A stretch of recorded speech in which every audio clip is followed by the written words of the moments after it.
What's going on, everyone? In today's Battlefield 4 weapon review, we're going to take a look at the CZ-3A1 or CZ-3A1 depending on how you pronounce it. But I think in this video I'll just refer to it as its epic sounding name, the Scorpion Evo 3. This weapon's a PDW in Battlefield 4, which means it's only available to the engineer kit, unlike in BF3 where the PDWs were the all kit weapons. This little tweak for BF4 kind of makes a lot of sense. PDWs are often used by tank crews or pilots due to their smaller size. Plus in game, if you're playing as an engineer, chances are you're cruising around in a tank where you'll need a short range weapon to take people down who are trying to troll you with C4. Or you'll be fighting where vehicles aren't permitted in areas such as the dark corridors of Operation Locker, where close range weapons definitely seem to be dominant.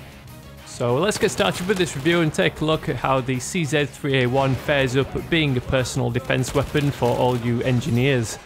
Starting off with the damage, this weapon comes in at 25, dropping off to 12 or 12.1 to be specific. This is pretty much the average stats for the PDWs. It's on par with the PP2000 and the UMP9, but there always tends to be one powerhouse in each category that kind of devalues the other weapons. So even though these damage stats are pretty competitive, it gets a 3 out of 5. But this all equates to a 4 to 9 shot kill. Obviously that 9 shot kill just reinforces that the PDWs are a close range weapon. The most outstanding stat for the Scorpion Evo 3 is its rate of fire, clocking in at 1000 rounds per minute. This is by far the fastest fire rate out of all the PDWs, and in my opinion this is what you want to be looking for when considering a weapon for close range performance. With 1000 rounds per minute, you're just going to be able to spray people down from the hip and get those 4 shots to kill out in no time. A high fire rate often results in quite high recoil, which is definitely the case with the CZ-3A1. You'll be lucky to get anything other than your first shot on target under any automatic fire, but with careful controlled burst firing you should be able to get your shots out quite easily, since that fast fire rate is often going to mean that you get multiple hits per burst before that muzzle starts climbing too high. But a combination of a high fire rate and a high vertical recoil figure does mean that the recoil spread of this weapon is one of the worst out of all the PDWs, resulting in a 1 out of 5 rating. Considering that this is primarily a close range weapon, it doesn't matter too much, but it will inhibit your abilities going out to medium, especially at long range, considering you're going to need 9 shots to kill, which is almost impossible when the gun's kicking around all over the place.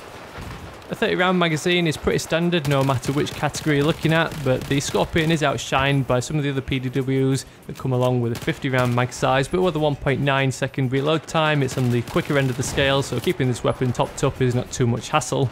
But all in all, this weapon's got all the great stats that you'd want in a close range weapon. It's got pretty decent damage in close quarters and that super fast fire rate, which is by far its best statistic. Although as a result it does come along with some high recoil, and that 30 round mag, although being pretty average, it does feel quite small when you can quite easily blaze through those 30 rounds in just one quick press of the trigger. A fast reload time kind of negates this, but it would be nice if this weapon did come along with a 40 or a 50 round mag, just so you can afford to take out a couple of enemies without having to reload after every gunfight. I guess this would tip the scales into the realm of overpoweredness. So taking into consideration all the stats, my overall rating for the CZ-3A1 or Scorpion Evo 3 is a 4 out of 5. This weapon's definitely up there as one of the best PDWs, although I do think some of the slightly slower fire rate weapons, say around 800 or 900 rounds per minute, that do come along with a 40 or 50 round mag, do offer you more benefits. Fast fire rate's always great, but it does get to the point where it starts to get a little bit crazy. 1000 rounds per minute is just on the verge of being a little bit too much, as it starts to become detrimental to your ammo conservation and recoil control. So I guess the main question is, as an engineer, do you use a PDW such as the CZ-3A1, or do you opt for a carbine such as the new MTAR, which comes along with similar high fire rate stats? But the answer all depends on how close your close range encounters are going to be, because the PDWs do benefit from a tighter hipfire spread, which means you can spray people down with much higher accuracy than you would with any of the carbines. Increase that ability even more with the laser sight attachment, and you've got a weapon that you can quite easily use to nip out of a tank, blaze someone down and then just hop back in.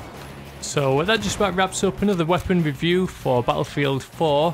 As always, let me know down in the comments if you agree with my rating, or would you give it a 3 out of 5 or even a full 5 out of 5. If you missed any of those previous episodes, then this is a great chance to catch up by checking out the link in the description to the full playlist. Otherwise, if you're new to my videos and you want to stick around for all the future episodes, then hit that subscribe button or follow me on Twitter or Facebook to get a heads up when new content is posted. But if you enjoyed my video, learned anything new, or enjoyed any of my clips, then I'd really appreciate a thumbs up just to help spread the word and share the video with your friends. Otherwise, thanks for watching. I'll catch you all later.